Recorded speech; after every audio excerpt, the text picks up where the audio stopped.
Bonsoir à toutes et à tous. Bienvenue dans Guinée Actualité. À Conakry, un partenariat est scellé entre l'ONG et les enfants de Nimba, le lycée-collège équipé et l'université Nongo Conakry, un centre informatique et une bibliothèque moderne sont inaugurés pour concrétiser cette coopération. Des panels sont organisés sur la coopération scientifique entre la France et la Guinée. Mounir Bari. Un partenariat d'envergure est lancé à Conakry entre l'ONG Les Enfants de Nimba et l'université Nongo Conakry en présence de partenaires venus de France. Avant l'inauguration du centre informatique du lycée-collège équipé et de la bibliothèque universitaire de Nongo, un panel de haut niveau a réuni experts guinéens et français autour du thème enjeux de la coopération et de la recherche scientifique pour le développement économique de la Guinée. Dans le cadre de la formation actuelle, les outils informatiques sont extrêmement importants. Donc ces outils-là vont leur permettre de répondre au rendez-vous du millénaire. Parce qu'aujourd'hui, quiconque ne maîtrise pas ces outils, on peut le considérer comme un analphabète. Ce partenariat entre l'UNC et les enfants de Nimba n'est pas seulement un acte symbolique, mais également un engagement fort destiné à enrichir le parcours éducatif de nos jeunes et à contribuer au développement de la connaissance. Ce moment marque ainsi le début d'une collaboration que nous espérons longue, fructueuse et porteuse d'espoir pour notre jeunesse et pour notre pays. Créée en 2018, la plateforme Les Enfants de Nimba œuvre depuis plusieurs années à promouvoir l'éducation, la santé et le bien-être. En collaboration avec les départements sectoriels de l'éducation, elle s'engage à renforcer le capital humain du pays. Les principaux bénéficiaires de ces projets structurants sont les élèves et les étudiants guinéens. Votre présence témoigne d'une volonté claire, bâtir des ponts, développer des projets qui connectent nos étudiants au monde, encourager la mobilité académique, la recherche collaborative et les initiatives innovantes. Deux richesses en Guinée, son sous-sol et ses enfants. C'est facile de donner, de faire un don, c'est facile. Mais si nous sommes là, c'est qu'au-delà du don, nous voulons faire un pont entre nous et vous. À l'issue de cette rencontre d'échange entre acteurs scolaires et universitaires, une nouvelle bibliothèque universitaire réalisée par les enfants de Nimba en partenariat avec l'université Nongo Conakry est officiellement inaugurée. Fin à l'abbé du projet Briser les barrières de JAR pour lutter contre les VBG en milieu scolaire. Un projet lancé depuis décembre 2024 dont les échos ont été favorables dans tous les établissements scolaires de la région. Sona Sagno commente les images de Sarah Foudine Diallo. Contribuer à l'élimination des barrières JAR et créer un environnement protecteur en milieu scolaire, tel fut l'objectif du projet. Un projet qui a touché durant un an 10 établissements primaires et secondaires dans la région de l'Abbé, porté par Ouafrica Guinée avec un financement de l'AFD à travers IPPF. Au terme du dit projet, les résultats sont satisfaisants. Et nous avons utilisé une méthodologie de faire-faire, c'est-à-dire que nous sommes allés vers les différents établissements. Nous avons eu à former les élèves pour que eux, en retour, ils puissent en fait sensibiliser leurs amis au niveau des écoles. Nous avons eu des résultats palpables qui sont...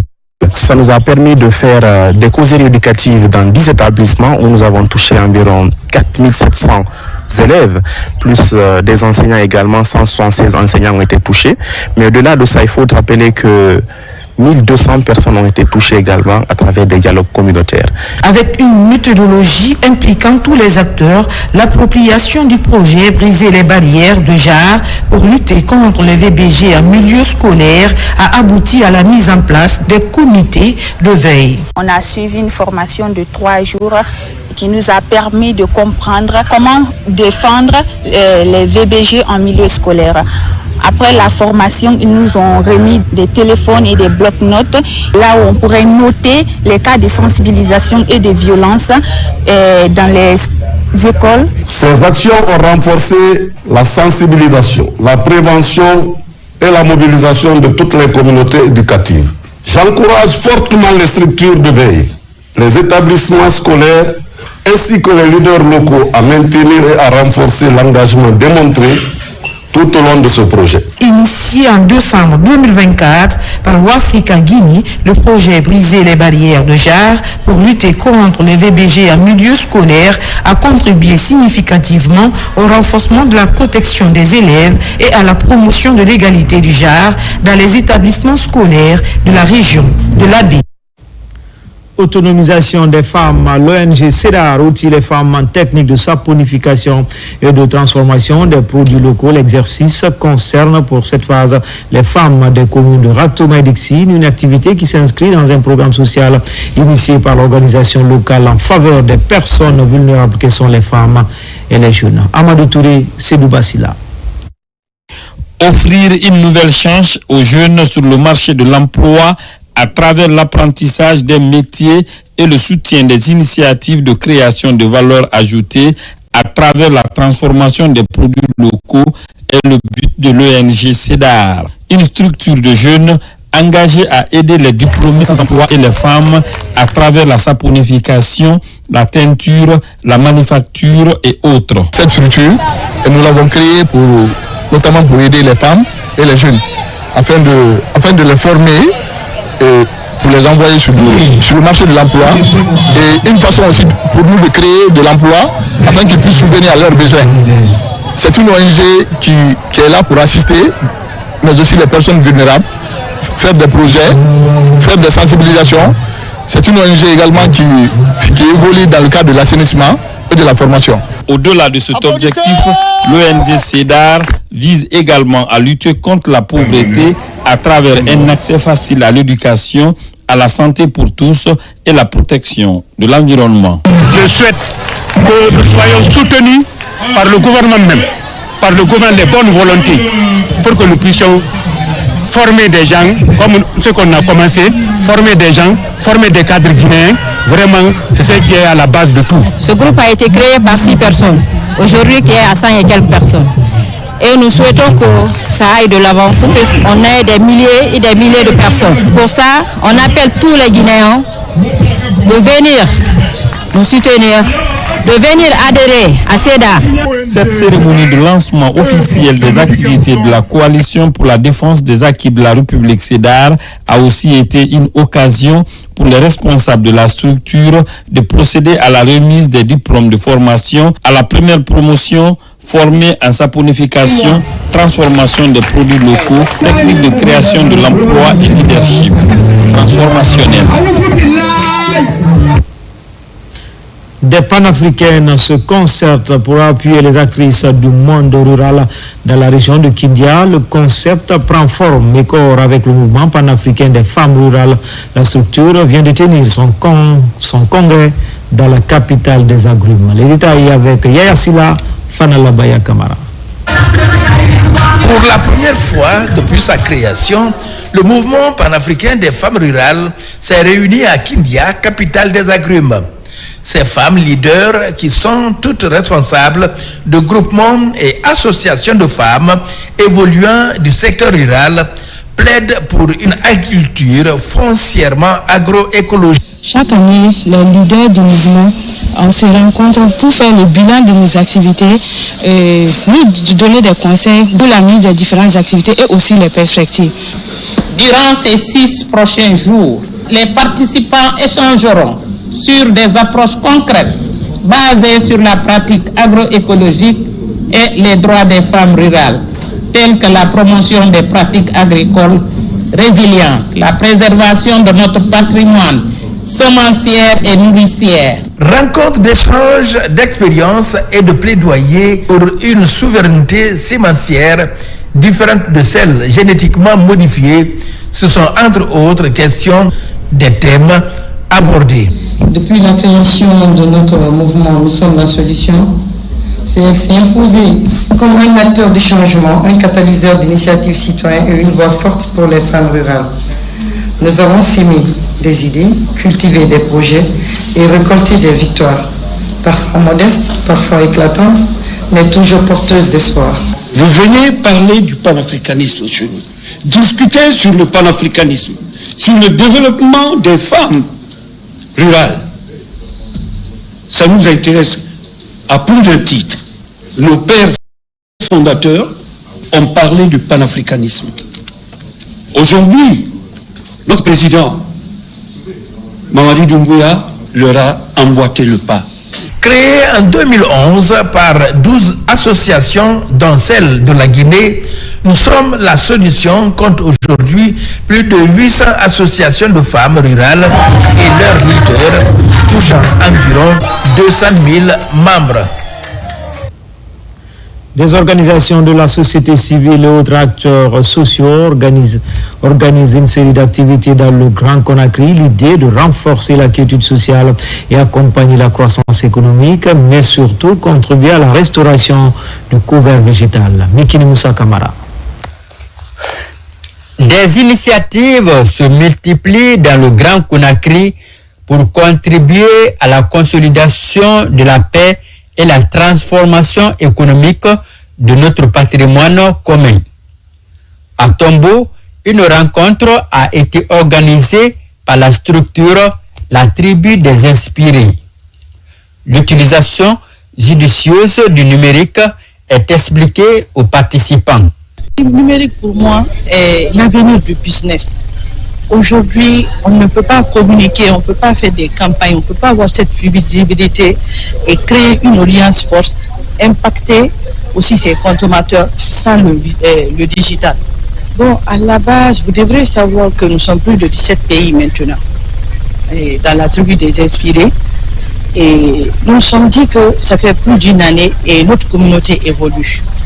Il est temps qu'on se donne cette visibilité et il est temps qu'on montre que nous sommes là, que nous existons et nous impactons à travers LinkedIn. C'est ce qui nous a poussé à choisir ce jour du 29 comme un jour de rencontre pour tous les pays respectifs de la tribu des Inspirés. Pendant ce temps, la structure Let's Go and Environmental intensifie ses activités à Mania, dans la préfecture de Koya. Le réchauffement climatique est au cœur des débats. Si nous ne levons pas dès maintenant, nos vies sont en danger et même pas nos vies seulement. La vie de d'autres générations qui viendront après nous sont en danger. Donc, pour éviter tout ça, évitons de couper les arbres, évitons de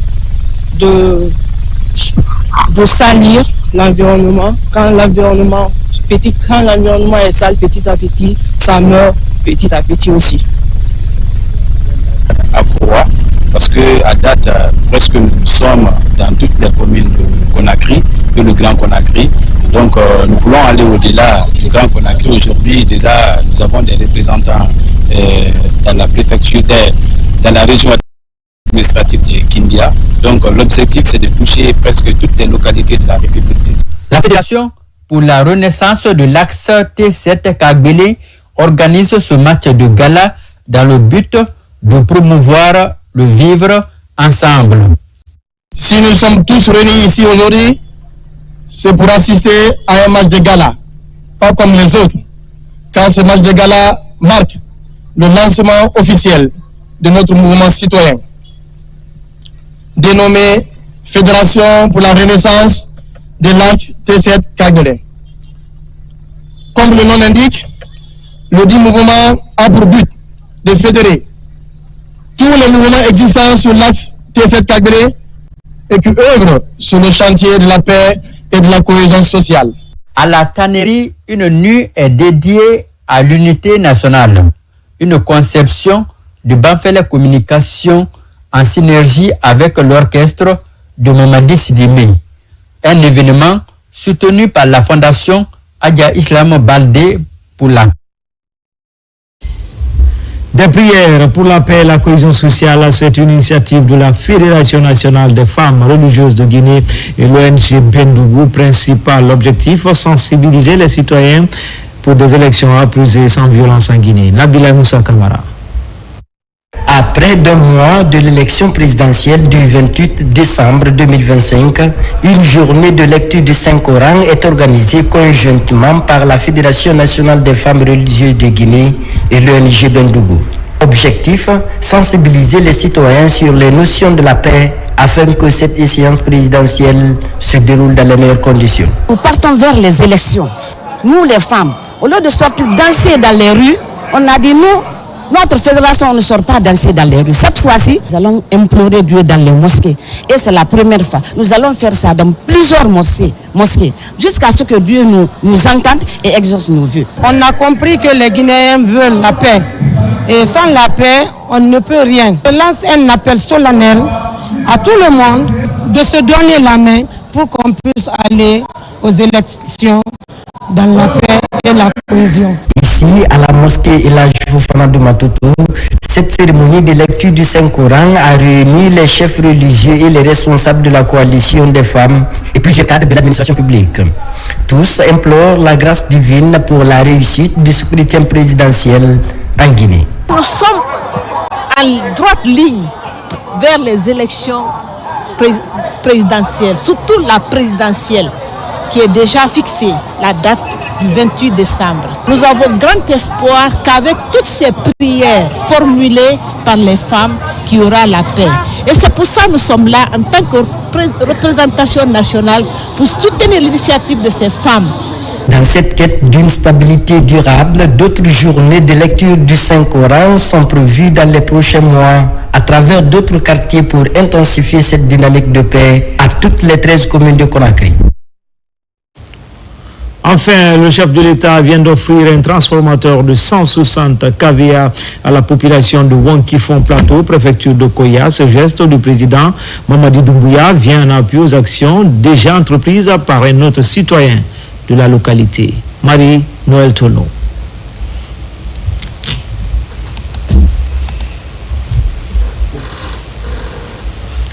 C'était tout pour les infos. Prochain rendez-vous avec l'actualité, c'est à 20h30. Bonne suite de programmes sur les antennes de la télévision, dont la mission est de vous servir. À tout à l'heure.